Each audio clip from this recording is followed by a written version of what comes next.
সামরিক থেকে ক্রমেই অর্থনৈতিক ফ্রন্টে গড়াচ্ছে যুক্তরাষ্ট্র ইরান যুদ্ধ।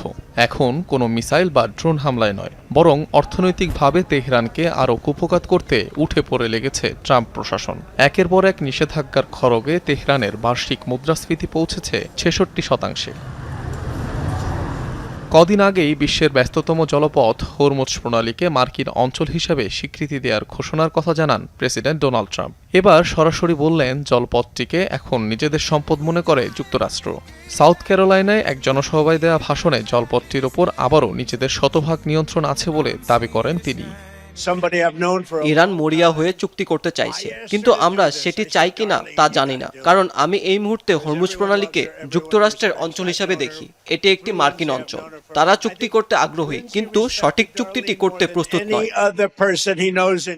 এদিকে ইরানের ওপর আরও অর্থনৈতিক নিষেধাজ্ঞা আরোপের মার্কিন সিদ্ধান্তকে অবৈধ আখ্যা দিয়েছে তেহরান। সামাজিক মাধ্যমে দেয়া পোস্টে এর কড়া নিন্দা জানান দেশটির পররাষ্ট্র মন্ত্রণালয়ের মুখপাত্র ইসমাইল বাঘাই।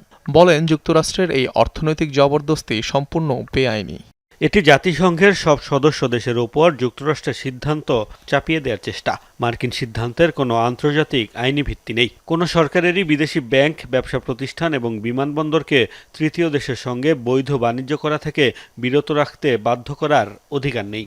বিভিন্ন আন্তর্জাতিক নিষেধাজ্ঞা থাকা সত্ত্বেও ইরানের সবচেয়ে বড় ব্যবসায়িক মিত্র চীন। তালিকায় এর পরই অবস্থান তুরস্ক, সংযুক্ত আরব আমিরাত ও ভারতের। তবে হামলা সংক্রান্ত অভিযোগের জেরে সম্প্রতি ইরানের সাথে সব ধরনের অর্থনৈতিক সম্পর্ক ছিন্ন করে আমিরাত। অনিক রহমান, যমুনা নিউজ।